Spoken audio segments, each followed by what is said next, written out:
You guys are right. I was watching the Teddy Atlas podcast a couple of days ago. It really resonated with what the co-host Ken said.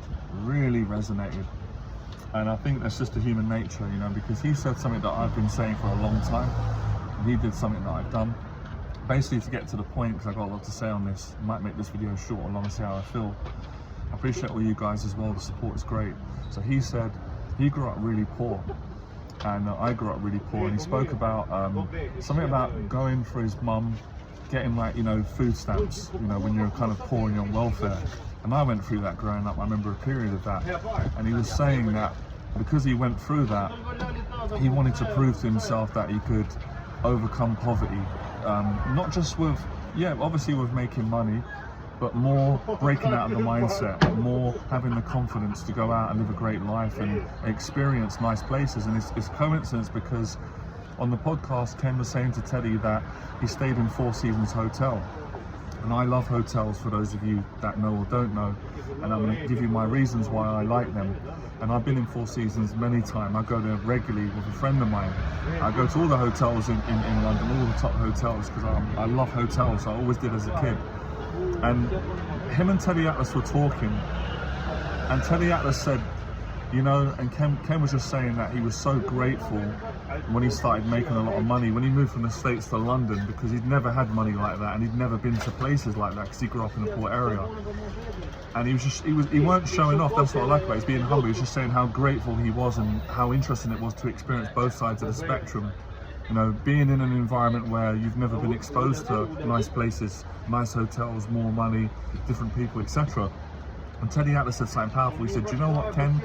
It's important that you did that, and more people should do it if they want to change their life. Because when you go to these places, like Four Seasons Hotel, or any fancy hotel, or any fancy place, it expands your consciousness. And I knew that for a long time through my own journey. But it was lovely to hear another human being talk about something that I've said with my clients, with my friends, with myself. I had the same realization, and I just thought that was a great thing, because I agree on it. And then, you know, I know what people might be thinking, because I used to think this when I was growing up. And if you're ignorant, or if you're not willing, maybe that's a strong word, I didn't mean that, you could be ignorant.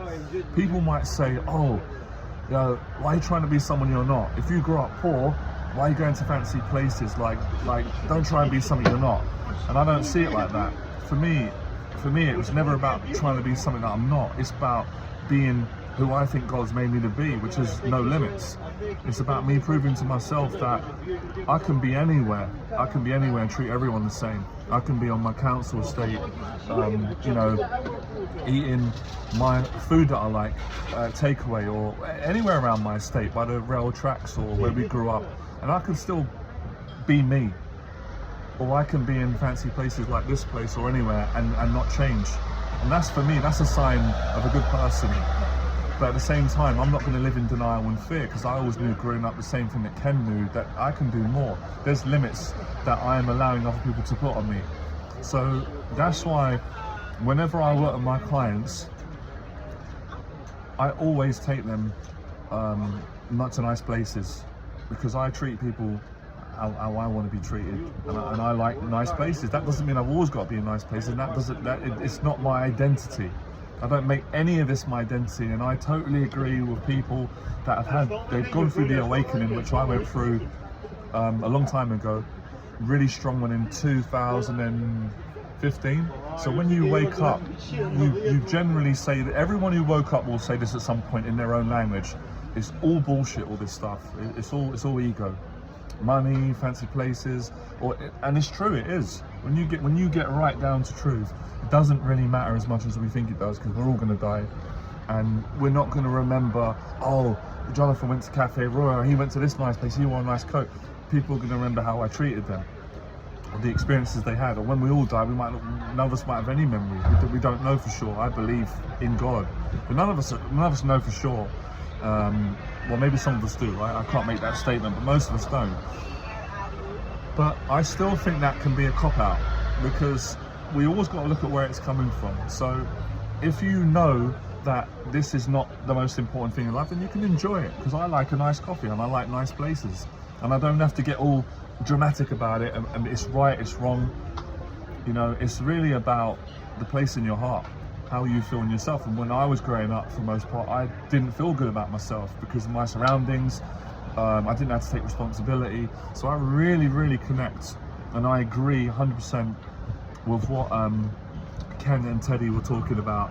And it's important. I would say everyone on my channel, they should, in my opinion, they should experience this at least once in their life, just to expand their mind, just to show them that they are good enough, that no one's better than you, only if you make them better than you. If you believe that they're better than me because they're rich and they're in nice places and I'm poor and I'm below them, then you're going to create that. You're going to put them ahead of you. I don't believe anyone's better than me.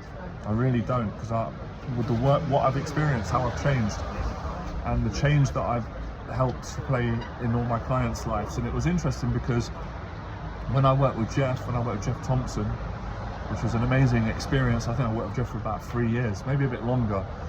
One of the first things that Jeff did with me was the same thing. He took me to the BAFTA in Piccadilly, where you can't go in there unless you have won a BAFTA award, or obviously you got connections. I didn't expect it. I didn't ask Jeff. I was grateful that he took me, and he took me in there.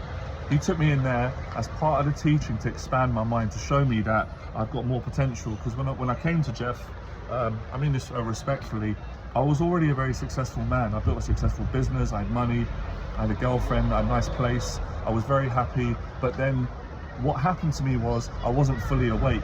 So I thought life was about money, beautiful women, nice places, validation from people, fame. And then I got to a point where something was missing in my life, and that's when I started to wake up. And obviously when I worked with Jeff, there's no question of a doubt, working with Jeff, Jeff, it's the right word. Jeff helped me to wake up more because I was asleep. I was smart. I had a lot of natural awareness as a child from my family, intuition, but I was still very unconscious. I was at a certain level, which is great, which is fine, still a good level. So where I am now is more balanced again. I think I said to a friend, where you go through life unconsciously, you're unconscious, you don't really know who you are, what you're doing. You go through a lot of suffering, and I went through suffering and joy. You get a lot of happiness, fame, success, whatever, however you do it. And then you get unhappy again, and then you break down, you wake up and you realize your mistakes, your faults, other people's, the true things in life, and then you can make a decision where you want to go from there. I had some time, a space from people, integrated back into life, and then you enjoy things more, and then you're more grounded, you're more centered, and then obviously there's always more to go. But I don't see anyone as better than anyone. I don't treat anyone any different. And if I ever do that, because none of us are perfect, and I'm not, and I can make mistakes, I'm human, I will realize I did that, I won't feel good about it, and I will do the best I can to apologize and eradicate that. Sorry? Let's see if I've got some change. I'm going to give you everything. Do you know what? I got the £2. Is that enough for you? You're welcome. You're welcome. That's a coincidence. You can't even plan that. It's crazy how that happens. So I went really deep, didn't I? But that's how deep this goes, and I know that's what Ken and Teddy were talking about. So for people that are just on the, look, I understand everyone's going to talk to their opinion, no matter what you say, someone's got an opinion. But for people that don't hear it right, they might hear it the way that I don't want you to hear. Oh, why do I need to go to these nice places? You don't need to go to these nice places. That's your choice. It's up to you. If you want to grow and you want to rise above a poverty mindset, or I'm not good enough, then you got to challenge yourself. When you go into these places, you realise that two things that always get me in. Number one, good manners, which is me anyway. That's how my parents brought me up. It's not an act, that's my personality, and it goes a long way. Good manners is always the code to get into nice places or any place. People appreciate that. Good manners. Secondly, smartly dressed. Dressing smart. You haven't got to copy exactly what I'm wearing, but just smart. Good manners, smart. Number three, be yourself, be kind. Don't try and be anybody else that you're not. And then you go into these places, and then what happens is when you spend a lot of time in these places at the start, it opens your mind up. A lot of my clients, not all my clients, because some of my clients come from money. Some of them don't. They come from where I come from. Grew up poor. when they come in these places, I see some clients are nervous, and I was the same at the start. And then they get through the nerves, and then they feel like, wow, I didn't know you could come in these places. I didn't know that. Opens their mind up to what is possible. And you know what's great about it? It makes you realise that it's nobody else that's stopping you. It's you stopping yourself. And that's what I realised years ago. I used to think, oh, my area's holding me back. My class is holding me back. Friends are holding me back. Even at times, family are holding me back. And then I realised no one was holding me back, like it was me. So it's all about accountability, taking responsibility, and just becoming, living a better life. And I've heard Dan Pena speak about this. I've heard many successful people, but I just knew it intuitively. I knew that I had to do this. So that's why it's important for anyone who grew up poor to go to nice hotels, nice places, to get that point of reference, to make them realise that just because you grew up poor doesn't mean that you're lower than someone, or you've got to remain poor. If you're rich in your heart, then you're wealthy, because there's many people that have got millions of pounds and they're broke inside. They're not happy. They're not being good people. They're not kind, and they're miserable, and they're asleep. They're unconscious. I'm not judging, but I'm just pointing out the truth. So this is a perspective that I teach anyway over time on my 12-month anxiety program, because anxiety is what holds you back from growing and changing your finances, your mindset, your surroundings. And it's a wonderful feeling when you can go anywhere. I do it all the time. I'm in different places around my area, poor places, rich places, and I don't change. I'm myself. And you deserve it just as anyone does, but you've got to believe it to achieve it, and you've got to face your fears and take responsibility. You can't blame anybody. If you blame anyone, then you disempower yourself.